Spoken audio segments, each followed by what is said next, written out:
दुनिया का सबसे बड़ा शासक चंगेज खान।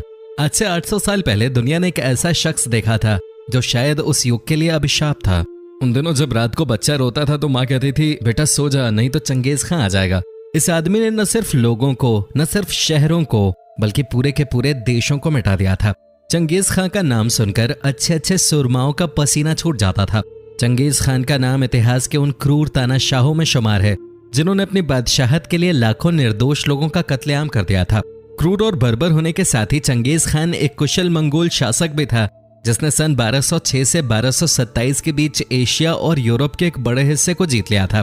इस बर्बर मंगोल शासक की क्रूरता और युद्ध कुशलता की कहानियों से इतिहास के पन्ने भरे पड़े हैं। तो चलिए आज हम आपको पूरे एशिया पर कब्जा जमाने वाले इस क्रूर शासक के जीवन से जुड़ी कुछ ऐसी बातें बताते हैं जो शायद आप नहीं जानते होंगे। तो चलिए बढ़ते हैं अपनी वीडियो की तरफ। लेकिन दोस्तों, आगे वीडियो शुरू करने से पहले आपसे एक छोटे से रिक्वेस्ट है कि पूरी जानकारी पाने के लिए वीडियो को लाइक जरूर कर दीजिएगा। चंगेज खान का धर्म। दोस्तों, आपको बता दें कि चंगेज खान मुस्लिम नहीं था। चंगेज नाम के साथ खान लगा होने की वजह से अधिकतर लोग ये मान लेते हैं कि चंगेज खान एक मुस्लिम था, जबकि ऐसा नहीं है। चंगेज खान का असली नाम तेमुजीन था। चंगेज खान ने अपनी कुशलता से शुरू से ही अपने कबीले में अच्छा खासा प्रभाव बना लिया था। मंगोलों की सभा ने उसे अपना सरदार घोषित कर दिया और कगान की उपाधि दी, जो आगे चलकर खान में बदल गया। कगान खान का अर्थ होता है सम्राट या सरदार। चंगेज नाम उसे बाद में मिला जब कई कबीलों ने उसकी अधीनता स्वीकार कर ली और पृथ्वी का एक बड़ा क्षेत्र उसके कब्जे में आ गया। तेमुजीन खान अब चंगेज खान बन चुका था, जिसका मतलब है विश्व सम्राट। चंगेज खान का जन्म और बचपन। चंगेज खान का जन्म 1162 के आसपास मंगोलिया के एक खानाबदोश कबीले में हुआ था। चंगेज खान के पिता येसुजेई अपने ही कबीले का सरदार था और जब चंगेज खान मात्र 10 वर्ष का था तो उसके पिता का देहांत हो गया और अपनी पत्नी और 7 बच्चों को वो अनाथ छोड़कर चला गया। अनाथ होने के बाद भी चंगेज खान मेहनत करता गया और बढ़ता चला गया। कबीले का सरदार पुत्र होने की वजह से ही वो बचपन से ही युद्ध की बारीकियां सीखता रहा। बचपन में चंगेज खान बहुत गुस्सैल था।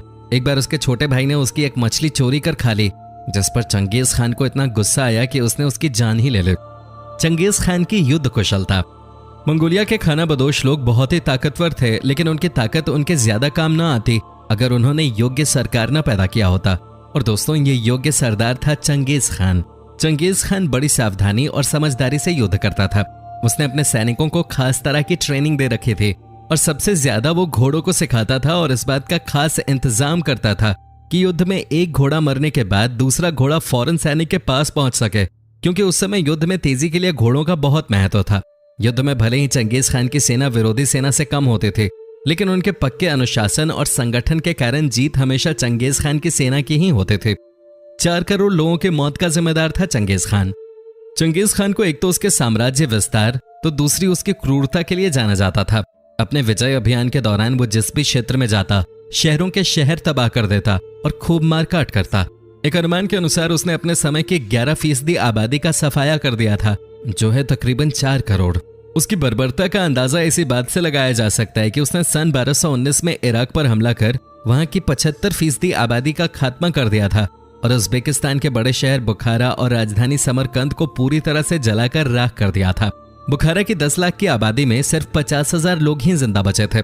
इतिहासकारों के अनुसार चंगेज खान के हमले के समय जितनी आबादी पूरे ईरान की थी, उतनी आबादी वापस होने में 750 साल का लंबा समय लगा। चंगेज खान ने जब चीन की दीवार को भेदकर उसकी राजधानी बीजिंग पे कब्जा किया तो उसके बाद चीन की जनसंख्या में बड़ी गिरावट दर्ज की गई। इन बातों से अंदाजा लगाया जा सकता है कि चंगेज खान कितना क्रूर और निर्दयी था। वासना का भूखा था चंगेज खान। चंगेज खान जिस भी क्षेत्र को जीतता था, उसके पराजित योद्धाओं की पत्नियों और बेटियों की नग्न परेड कराता था और वो उन स्त्रियों का चयन करता था जिसके साथ उसे हमबिस्तर होना होता था। बाकी बची स्त्रियों को अपने अधीनस्थ अधिकारियों और सेनापतियों के पास वो भेज देता था। जीवित हैं चंगेज खान के 1.6 करोड़ वंशज। चंगेज खान की कई पत्नियां थीं। इतिहासकारों के अनुसार चंगेज खान हजारों का नहीं तो कम से कम सैकड़ों बच्चों का बाप था। रूस की एक अकादमी ने मंगोलिया की सीमावर्ती क्षेत्रों में रहने वाली जनसंख्या के नमूनों की जांच की तो पाया कि आज भी चंगेज खान के 1 करोड़ 7 लाख पुरुष वंशज जीवित हैं। अगर महिला वंशजों को भी इसमें जोड़ दिया जाए तो उसकी संख्या 2 गुनी हो जाएगी।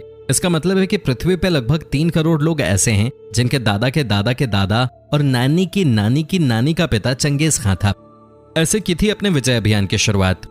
तेमुजीन जब खान बना तब उसकी उम्र 51 साल हो चुके थे। इस उम्र में ज्यादातर लोग शांति और आराम चाहते हैं, लेकिन उसके लिए ये विजय यात्रा की शुरुआत थे।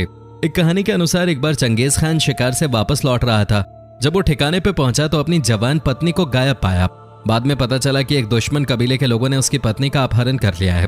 इसके बाद चंगेज खान अपने कबीले के लोगों को संगठित कर अपनी पत्नी को छुड़ाने के लिए कई लड़ाइयां लड़ता है। अपनी बीवी के मिल जाने के बाद भी वो अपनी जीत से उत्साहित होकर लड़ाइयां जारी रखता है और दुनिया में सबसे ज्यादा क्षेत्र जीतने वाला सम्राट बन जाता है। जीता था 3 करोड़ 30 लाख वर्ग किलोमीटर का क्षेत्र।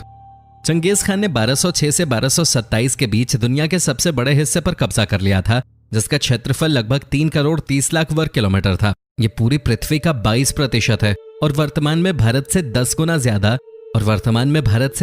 ज्यादा। चीन से लेकर रूस, अफगानिस्तान, ईरान, इराक और हंगरी तक चंगेज खान का साम्राज्य फैला हुआ था। इतना क्षेत्र आज तक कोई भी दूसरा सम्राट नहीं जीत सका था। चंगेज खान भारत आते आते लौट गया।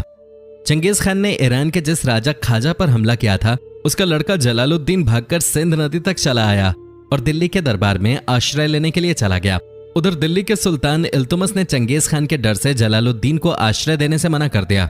पहले चंगेज खान की योजना थी कि वो भारत के बीचों बीच से गुजरते हुए असम के रास्ते से मंगोलिया लौट जाए, पर दिल्ली के सुल्तान इल्तुतमिश के हार मानने के बाद और बीमारी के कारण वो वापस लौट गया और इस तरह उत्तर भारत एक संभावित और भयानक बर्बादी से बच गया। चंगेज खान का धार्मिक दृष्टिकोण। धार्मिक मामलों में चंगेज खान दयालु, सभी धर्मों का सम्मान करने वाला कहा जाता है। चंगेज खान क्षमाबाद विचारधारा को मानता था, जिसे आप उसका धर्म कह सकते हैं। क्षमाबाद में नीले आसमान की पूजा होती है। चंगेज खान धर्मगुरुओं से काफी चर्चाएं किया करता था। अपने मरने तक चंगेज खान क्षमाबाद पे ही कायम रहा और जब भी कठिनाइयां होती तो वो नीले आकाश की तरफ देखता था। चंगेज खान को बाज पालने का शौक था और उसके पास तकरीबन 800 बाज थे। चंगेज खान के उत्तराधिकारी। चंगेज खान की मृत्यु के बाद उसके लड़के ओकाई ने मंगोल साम्राज्य की गद्दी संभाली। चंगेज खान के मुकाबले में वो दयावान और शांतिप्रिय था। वो कहता था कि हमारे चंगेज ने बड़ी मेहनत से हमारे लिए शाही खानदान को बनाया है। अब समय आ गया है कि हम लोगों को शांति रखनी चाहिए। चंगेज खान के मरने के बाद भी उसका साम्राज्य 200 वर्षों तक टिका रहा। तैमूर और गजनबी को महान बताने वाले अरब और ईरानियों की नजर में चंगेज खान एक दानव था। इसमें कोई शक नहीं कि चंगेज खान एक जालिम शासक था, पर उस समय के दूसरे शासकों और उसमें कोई ज्यादा अंतर नहीं था। भारत में भी मुस्लिम बादशाह यही कुछ किया करते थे। और गौर करने की बात यह है कि जहां चंद्रगुप्त और सिकंदर और अकबर जैसे राजाओं ने प्रदेशों को जीतने का काम जवानी में ही पूरा कर लिया था, वहीं चंगेज खान ने 41 वर्ष की आयु में अपने विजय अभियान की शुरुआत की थी, जिससे हम ये निष्कर्ष निकाल सकते हैं कि चंगेज खान ने अपनी जवानी के जोश में एशिया पे हमला नहीं किया। वो एक अधेड़ उम्र का होशियार और सावधान आदमी था और किसी भी काम को करने से पहले उस पर विचार करता और तैयारी करता। चंगेज खान की मौत। ये कोई नहीं जानता कि चंगेज खान की मौत क्यों हुई और उसे दफनाया गया या जलाया गया था। एक कहानी के अनुसार घोड़े से गिरने की वजह से उसकी मृत्यु हुई थी। चंगेज खान 1227 में 65 वर्ष की उम्र में एक बड़ा इतिहास पीछे छोड़कर इस दुनिया से चला गया। तो दोस्तों, चंगेज खान की ये जानकारी आपको कैसी लगी हमें कमेंट सेक्शन में कमेंट करके जरूर बताएं। और दोस्तों, अगर वीडियो अच्छी लगे तो इसे लाइक करें और अपने दोस्तों के साथ शेयर करें। और अगर आप हमारी वीडियो यूट्यूब पे देख रहे हैं तो चैनल को सब्सक्राइब जरूर कर लें। और अगर आप हमारी वीडियो फेसबुक पर देख रहे हैं तो पेज को लाइक जरूर कीजिएगा, ताकि आपको और भी इस तरह की इंटरेस्टिंग वीडियोस देखने को मिलती रहें सबसे पहले। धन्यवाद।